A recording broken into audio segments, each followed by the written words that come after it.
Mes honorables frères et sœurs, vous le savez toutes et tous que nous sommes dans une époque, dans une ère, surtout à travers les réseaux sociaux, où certaines personnes aiment dévoiler tout ce qu'ils ont, montrer au grand jour, ici étaler un peu leur vie et rappeler aux gens qu'ils sont heureux, ils sont riches, ils ont de belles maisons, ils ont de belles voitures,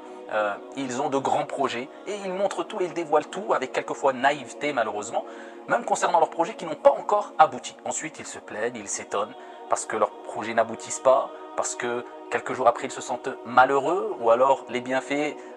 par lesquels ils avaient été comblés eh bien, ont disparu parce qu'ils ont été quelque part un peu trop naïfs si on veut, c'est l'excuse qu'on peut leur donner. En tout cas il faut savoir que dévoiler tout ce qu'on a et montrer et rappeler aux gens que nous sommes les plus beaux, les plus riches, les plus heureux et surtout à travers les réseaux sociaux, ce n'est pas une chose bonne à faire, surtout à notre époque. Et pourquoi pas? Alors que nous savons très bien que nous sommes entourés de personnes qui souvent ne nous veulent pas que du bien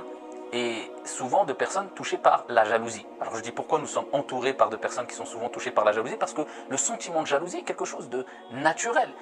C'est pour cela que certains savants, certains sages, certains hukama, des sages, disaient que eh bien, tout le monde a une part de jalousie en soi ou peut ressentir ce sentiment de jalousie en soi. Le principal et le plus important, c'est de ne pas extérioriser cette jalousie en causant du tort à ton prochain ou à celui que tu jalouses. C'est ça le plus important, mais c'est de laisser quelque part mourir cette jalousie en toi, en invoquant en faveur de la personne qui a été comblée d'un bienfait, et surtout ne jamais vouloir que le bienfait qui a touché la personne en face de toi disparaisse. Ça, c'est la pure jalousie, ça, c'est mauvais. Donc, on sait qu'il y a des gens qui ont, voilà, ce sont des êtres humains, ils sont touchés par des sentiments naturels et entre autres la jalousie. Et il suffit qu'une personne ne contrôle pas cette jalousie, eh bien, se fait quelque part